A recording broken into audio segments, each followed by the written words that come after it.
Well, welcome everyone to the Wealthy Speaker Podcast. Today I am sharing another amazing success story with you. I love these because sometimes we feel like we're never going to get there, but when you kind of see someone who else has walked in your shoes, you just feel like a little bit better. With that in mind, I'd like to welcome Kendal Netmaker to the show. Welcome, Kendall. Thank you, Jane. I am so excited to talk to you today. You and I have been working together now for a number of years At in least 4 different. years, I think. Roughly 4 years, I think. Oh, that's Yeah, so cool. And I have watched you, way from the beguning to now. So give us a snapshot of everybody, sure. what your business looks like today, and then we're going to go backwards in time. Sure.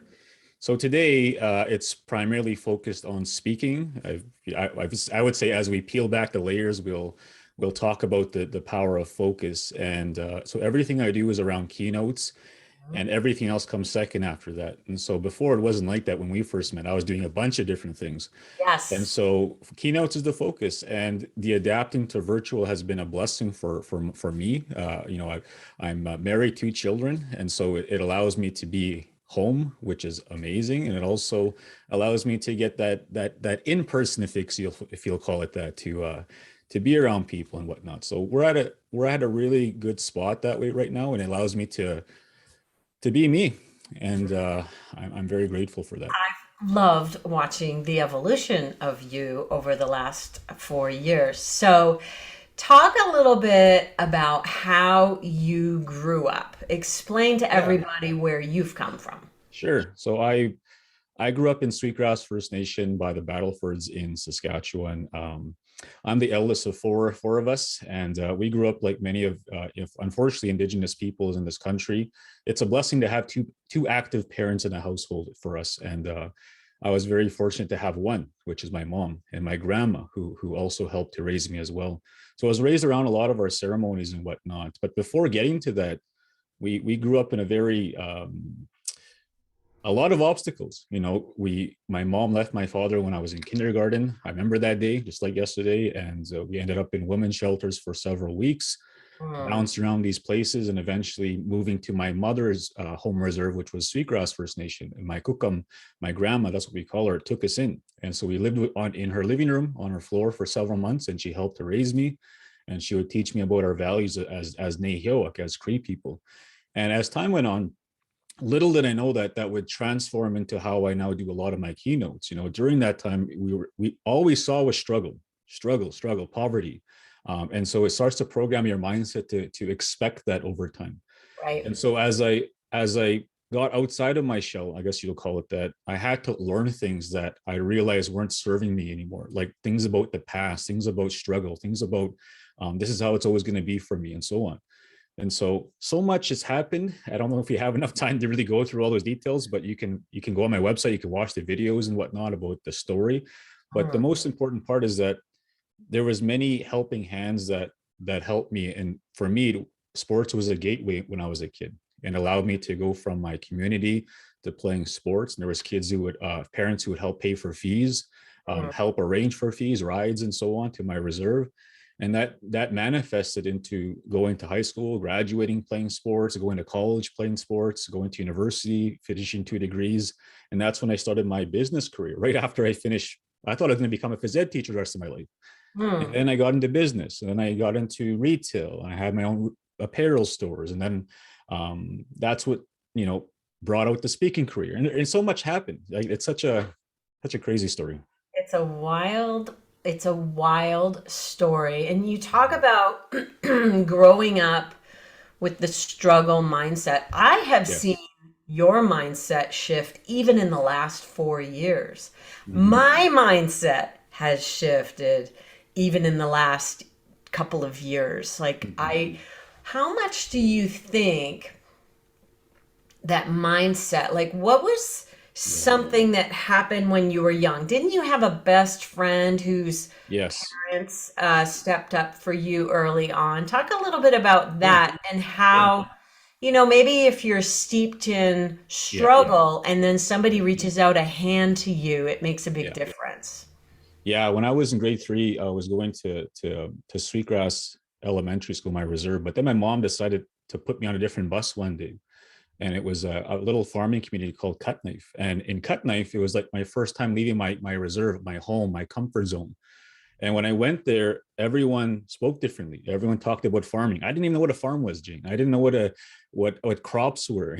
That's the kind of the stuff they would talk. I didn't understand that they measured rain and all that stuff. And so different world, and Yeah. vice versa. They didn't understand a lot of the res dynamics, the about chief and council, about struggle and on reserve, and so on. So as I went there, I reverted back to autopilot as a kid, being raised by my kukam, my grandma, who would teach me um, by listening. I'd have to listen. That all I would have to do is listen. I wouldn't speak. I wasn't permitted to speak a lot. So growing up, all I was forced to do was primarily listen. So automatically, I was a very quiet kid. That was my I was very timid, very shy growing up. Mhm. And so as I was in Cut Knife, I reverted back to autopilot, listening to all the conversations at recess, during breaks at school. And I realized that they had things that they liked, but I also had things I liked. It was sports. And so sports allowed me to go on this the recess one day and cut myself into a soccer match. And I said, "Hey guys, how are your crops doing? How much rain you get last night?" And these kids are Oh, looking at me like, "Whoa, this kid understands us. He understands our lingo." And so who? me, I'm like totally oblivious to what I'm talking about, but that's what they talked about. So friendship was made on the soccer field. What Mm, happened from there was something beautiful that I now teach to a lot of my corporate clients that are trying to connect and work with Indigenous peoples. And this is the teaching in there. What happened after that is they now had the opportunity to not also um, befriend me, but also I now became their teacher about my culture, mm, the stuff on the reserve, growing up on welfare, mm. being used to that. That was all we had. Very few people back then had running vehicles. There was no ec-dev, no entrepreneurship. You're self-reliant on a social assistance paycheck every month. And so that became ingrained in our peoples. And so over time, I happened to meet a best friend at that school. His name was Johan. Johan and his family came to Canada as immigrants, and his dad was a doctor at the local clinic there. We happened to be going to the same school at the same time. Both love soccer. He was the only kid to say, "Kendall, why aren't you playing soccer after school with us?" I had to Oh, tell Johan that my only transportation was the bus to and from my reserve. And I told him all the stuff. The pawn shop was our friend. That's a sad reality. Collecting cans and bottles. Not, we only have our mother to raise us. And I used to watch her budgeting a welfare check on the kitchen table, stuff like that. And so he told his parents. Next day they pay for my fee, drive me to games or practices. We become best friends. I'm enjoy. at his house almost every single weekend. They have a beautiful 3-story house. And now my mind's expanding. I'm thinking, wow, this is what's possible. Wow. His dad becomes a mentor to me. And that's where I got that word driven from, was from Johan's dad, because everything he did was like that. He was so driven. He'd wake up, he'd be studying, he'd be taking care of his kids, being a dad, being a husband, looking after his body. Where were Johan and his family from? South Africa. South Okay. Africa. So they came to Canada as immigrants, They came and with their own culture and yeah, perhaps they felt like outsiders, did they? they knew what it was like, to struggle. And Yeah. they saw something in me, obviously. And a few years later, they moved to Saskatoon. And my best friend was leaving, so I was obviously a little sad. And so they gave my mom a 1986 Ford Crown Victoria that they weren't going to keep. And Well, now my mom is driving me to practices, and you know the rest of the story. So crazy. that is something. When someone says, I have something for you, I feel like that's what's going on in the world right now. As much as Hmm. The Russia Ukraine situation is incredibly devastating, you're Yeah, seeing a lot of people reaching out their hands. yeah, I cry just thinking about yeah, yeah. the moms who are leaving strollers for people who Yes, have to leave everything behind. yes, yeah. And so that their child has something to ride in. And oh my gosh, Mm. that's It's challenging, it's really quite tough. something when somebody, I mean, that literally changed the trajectory Yeah, of your life. Where do you think yeah. you would be today had Johan's family not stepped up for you? I could tell you there was multiple times where I could have been someone you saw on the news from my background. Um, So, a statistic, part of a negative statistic, so to speak. drugs, Could have been suicide, gangs. It could be something like that. Could have been anything like that. alcohol. Yeah. Oh my And there was times where I would try to be part of the bad crew, so to speak, but something would always bring me back, like humble me, I guess. Life would humble me really quickly. And so over time, I realized I can't be like that. I can't try to think negative. And so I try to be positive everything I do now, because I don't want karma to come and, whack me around. So I'm trying to be positive with everything I do. It's funny when you really get karma, how that can change your life. Yeah. And well, I love, okay, so I've watched the evolution of Kendall over the Mhm. last 4 years. And because you created this clothing line, Nietzsche Yeah. Gear, which is Hmm. an amazing line of quality clothing, by the way. I've bought it for my boys for Christmas before, and the beautiful things for women as well. Um, so you created Nietzsche Gear. Talk Yeah. about that and the success of it and some of the hard decisions you've had to make along the way. Sure. Yeah. So I started Nietzsche Gear as a full-time university student. Again, I was studying to become a teacher. That's what I thought was going to happen. Then I had this idea to create a clothing company that would give back to kids, kind of like how Johan and his family helped me. I want to do that with the clothing brand. And so I didn't know where to start, but as the universe sometimes has a way of connecting dots for people who kind of are curious or who want something, I started to see business competitions being posted, advertised throughout campus and throughout Saskatchewan. I thought, here's an opportunity.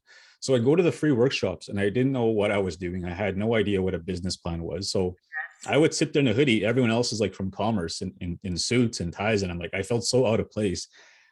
But I was there, and I'd show up, and I would learn, and I would listen, and I would tell what I was trying to do, and some people took an interest into what I was doing, and they would give me time, and I would sit there with a notepad and pen, and I'd figure out how to write a business plan. I'd buy software, I'd make it look good, and then I'd submit it. And then my son is born April 3rd, 2011, and that's when um, things really were really purposeful now by that time, because now my wife, who's still not quite done her university, my Mhm. son is now a newborn, and I'm sitting at the hospital. I pressed enter on that business plan, and that was the business plan we first competed with, and that was where I had to go up and do now a business pitch on the second piece of it. So kind of like Dragons Den in Shark Tank, I had to get up on a stage and to do influencive pitch. Terrified. I wasn't a speaker back then. I was so nervous, timid, shy. Again, I grew up College very student? quiet. Yeah, Oh my gosh. yeah, it was challenging. So I did one thing though, that autopilot. I learned through stories, so I told a story, Oh, and that's how we're able to influence judges to believe in us, and we won money. And I was able to use that to buy T-shirts, hoodies, and I started doing that out of my apartment. And that was my first store, was that apartment. And I used to screen printing it on the kitchen table some days. I'd be like, Rachel, my wife, like, why don't you take Keanu to the res for the weekend? I got some T-shirts to print, right? And so it became my little factory, and it was just fumes. so much crazy stuff. Yeah, Oh my gosh. I actually worked, one of my jobs, I don't even remember where it was in my journey, yeah. was for a company called Antler River Trading Company, and we made indigenous art Okay, on awesome, t-shirts. Like we printed awesome. t-shirts and then they got into some of the bigger stores and we got Okay, success. And wow, it was very interesting. I forgot. I don't think I've ever told you that I was a part of your world that's at one very point as cool. well. I was their office manager. So, okay. I mean, how you even decide to start giving? So you create Yeah, Nietzsche Gear because you want to give back, yeah, and here you haven't really even made your mark yet or started to make money for yeah. yourself. No, no. Um, but you have some success with that, and people start to take notice and they ask you to speak. Is that how your speaking It got took a started? while. It took a while. I would say in the beginning. So this is how the speaking came in. So in 2012, so 10 years from there, from ago, was my first presentation. They used to ask me to go to high schools to do their Oh, entrepreneurial story, and so I would go there. I'd be like, well, they couldn't really afford to pay me anything, so I'd be like, can I just sell some stuff at the back of the room? So all I ah, would do is like haul all these bins into every high school I go to, and I do like a keynote that would funnel people to the back of the room. The speak to sell, that's what they call it now. And so that was how I got into speaking. And so many events from 2012 to 2014, I never got paid, but I would speak to sell in the back of the room. So that's how I got the I guess the launch of Niche Gear was out of many of those events. And then that went from our apartment to a little office, from the office to a kiosk to our own store. And then Right. we did pop-up stores, we did wholesale, we have our e-commerce and custom orders for corporations. And then it got into more focus. I want to have a speaking business now. 2015 Okay. is when I decided to do that. And and yeah, it's just been every year since then, it's been like, okay, narrower, narrower, narrower. And so every year is becoming more focused in an area. I feel like we've both been doing the same thing. We had a lot of offerings, and Yeah. now start paring them back, Yes. paring Yeah. them back. And I love that. Okay, so some tough decisions were Hmm. made. You had a retail store at one Yeah. point, I think and that's when we first started coaching. Was I yes, was at the I remember doing a lot of our calls from there. you had Yeah. a lot of balls in the air in that Yes. moment when we first started, and a lot of the things we talked about in our first year together were probably around time management and narrowing the focus. Yeah. I think a lot of it was the mindset and trying to narrow the focus within the mind. Because I Right. remember at that time I was speaking on the side. It wasn't my main focus because I had my Yeah. retail store and I was trying to distribute and like anything, you have to pick something. Yes. If you have a big dream, you have to pick something and go after that thing. All your energy. And at that time, I wasn't following that teaching, so I had to make a decision in year was that 2018 to okay, I need to get out of retail and I'm going to focus on speaking. So 2019 comes up and I was able to find someone to take over my lease. And then all of a sudden I'm out of that. And I felt like, whoa, I'm at home today. I couldn't believe it. Because I was always leaving every day. And so, and then a year later, the pandemic hits and it was like, Oh, okay, so wow. Luckily I did it at that time because somebody that was would have been helping out really up strict. there. Yeah. Yeah. That Yeah. was really good timing, I thought, on your part to say, okay, and make the tough decisions. As a leader, Yeah. sometimes you need to make the tough decisions. Sometimes I think when I wonder, don't we hang on a little longer than we should? It's I Emotion. definitely did. I definitely did.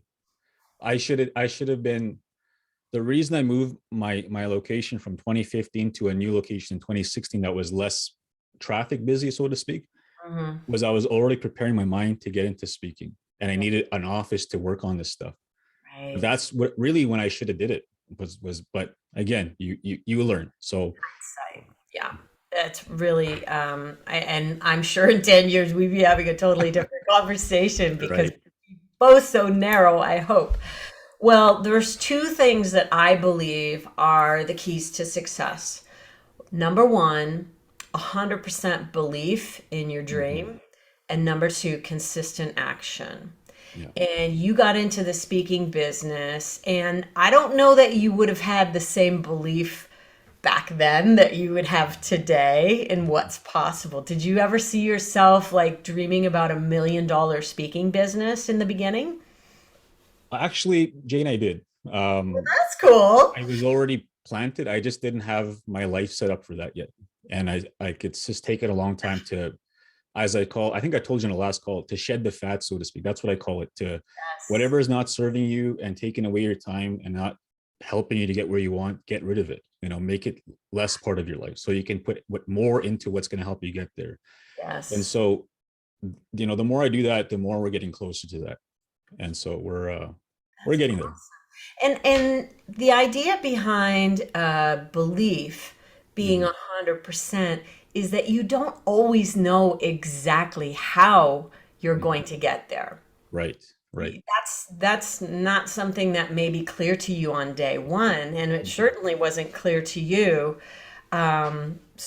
growing up the way that you did. I can Right. imagine that it would have taken a lot of mindset work to even wrap your mind around a seven-figure business. I had to talk to my mom about this because my mom was one of those people who unintentionally would tell me that, we weren't meant to prosper. Otherwise, it would have happened by now.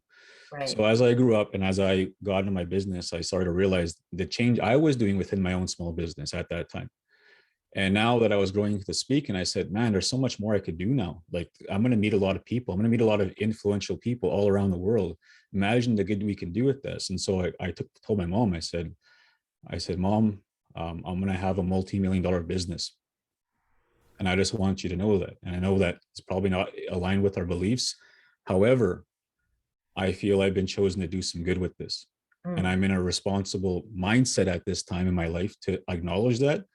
And whenever that time comes, I'm gonna do what I can to help our people.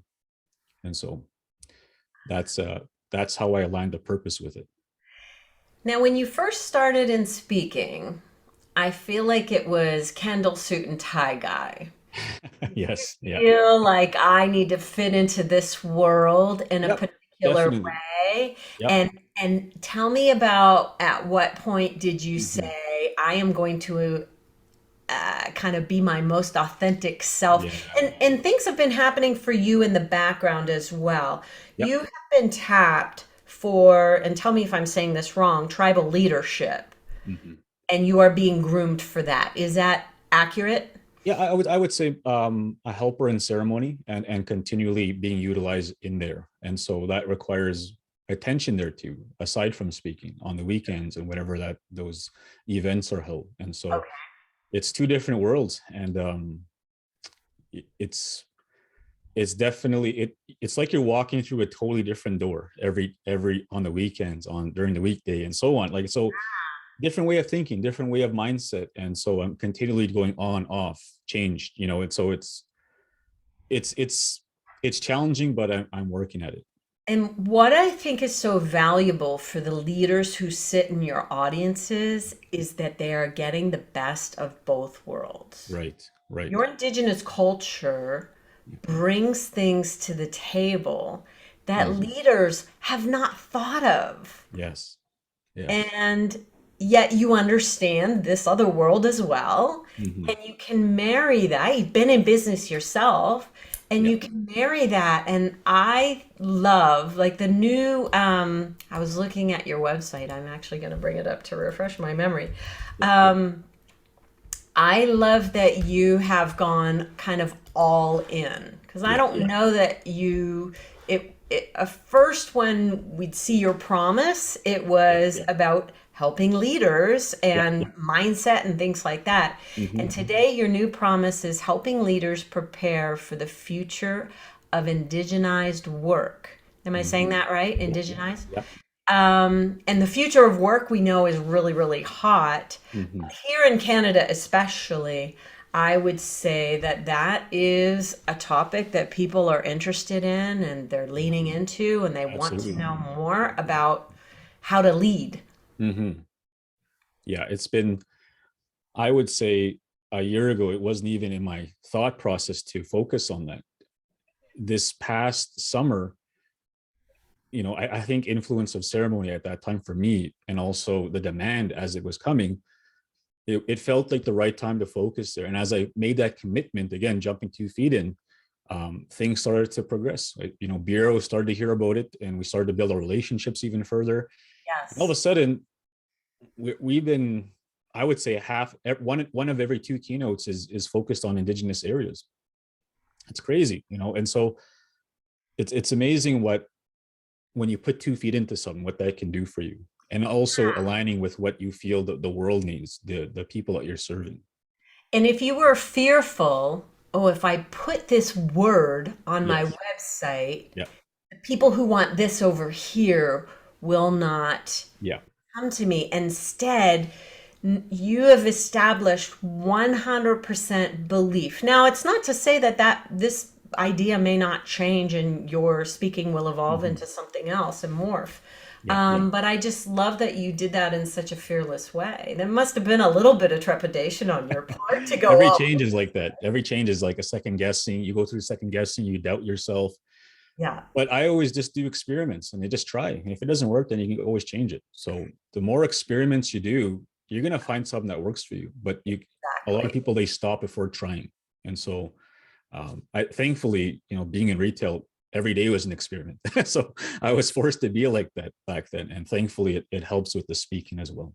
So you being okay with failure is really a part of this whole Yes.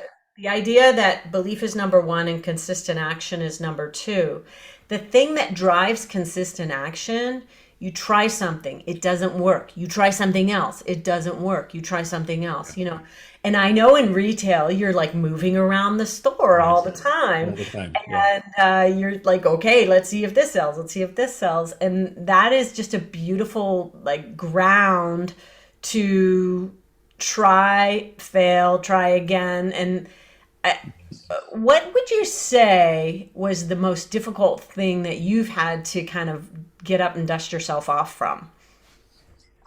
I would say the biggest obstacles in the start of business, we'll say, to now was in the beginning, I wasn't prepared for the harsh words. And what I mean by that is I was the First Nations brand in this country to go and set themselves up for success selling their own stuff in the mainstream setting in a mall. And so as I became the first and being on a kiosk 10 years ago, there was nothing like that. We were the first ones.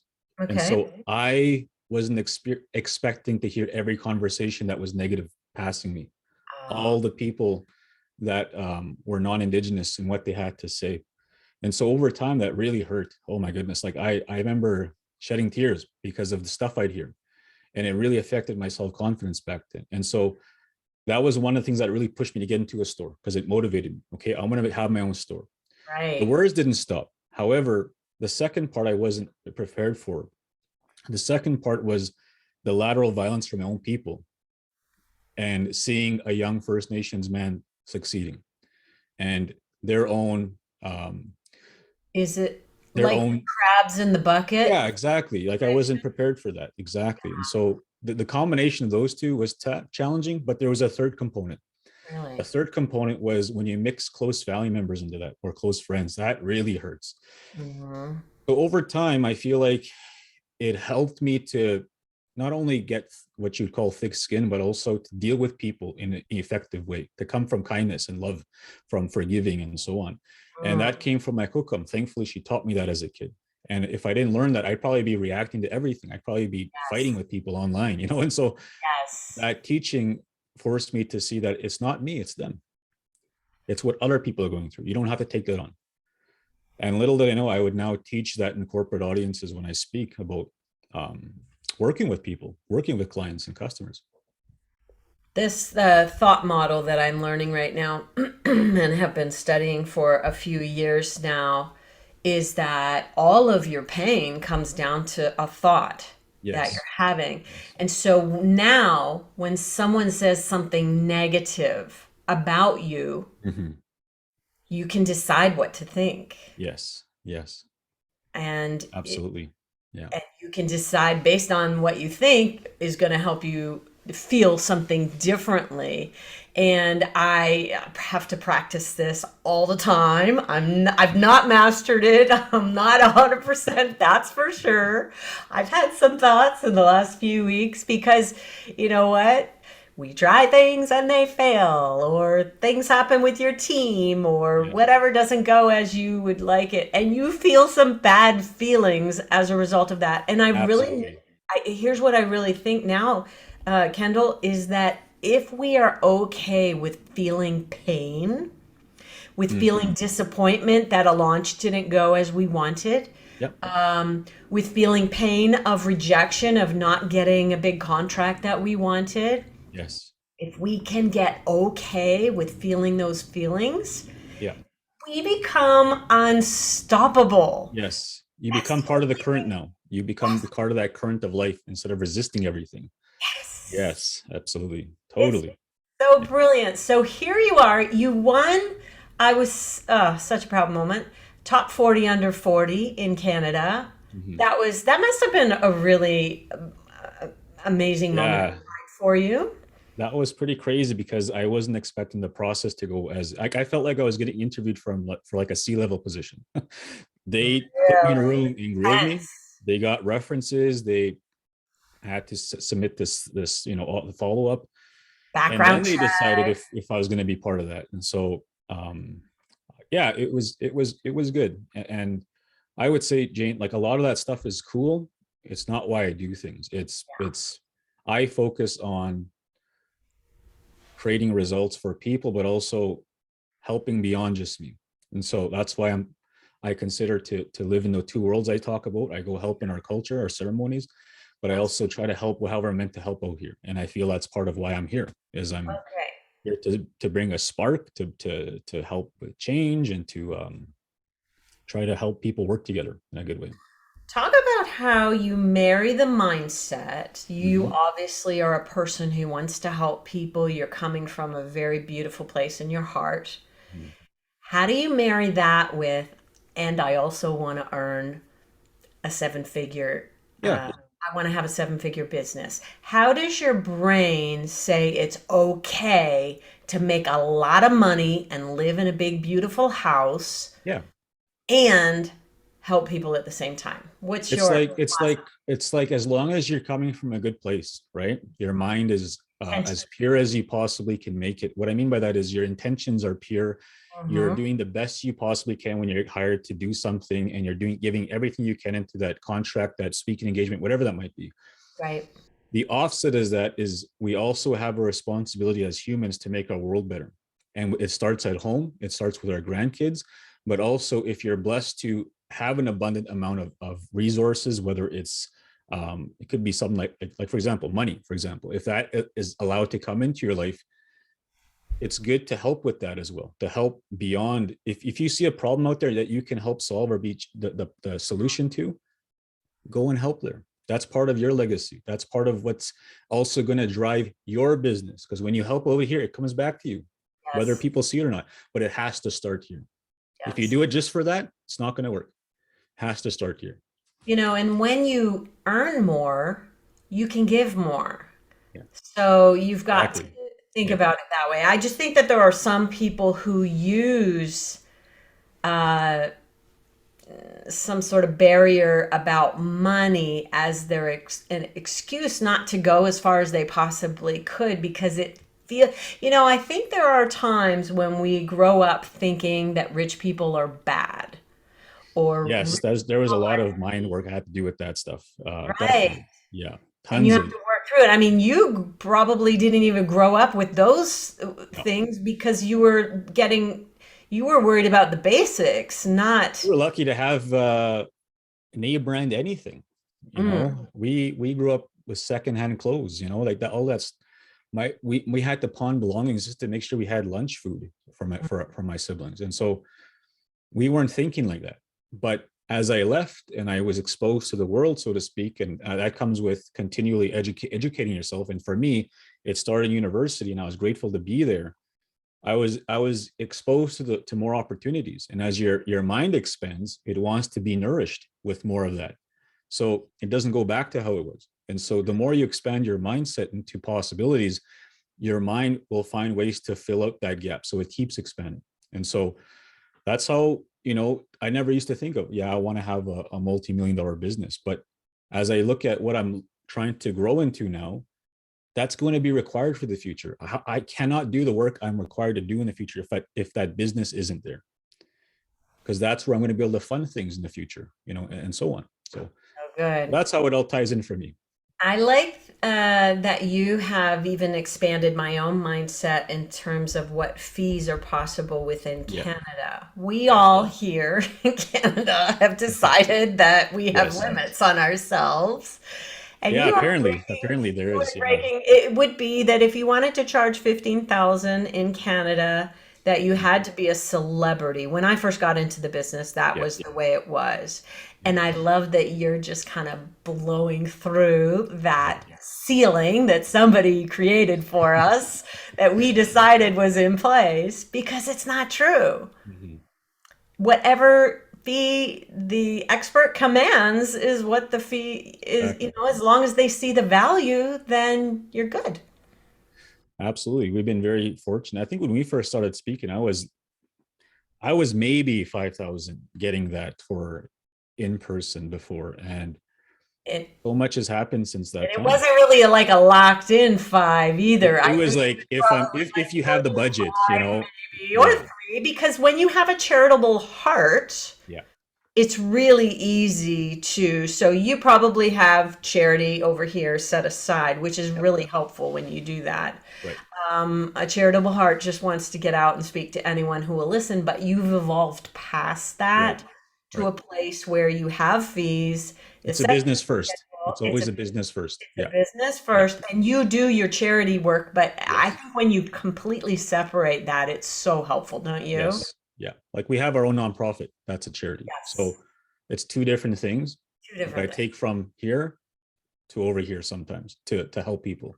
So yeah, that's also a good way of negotiating. You can tell people, where this also helps people over here. Sometimes I'll take a fee and I'll put it over here into Yes. helping to create educational bursaries for indigenous youth. And so it becomes again more purposeful for why you show up to do I your love it. engagements. Yeah.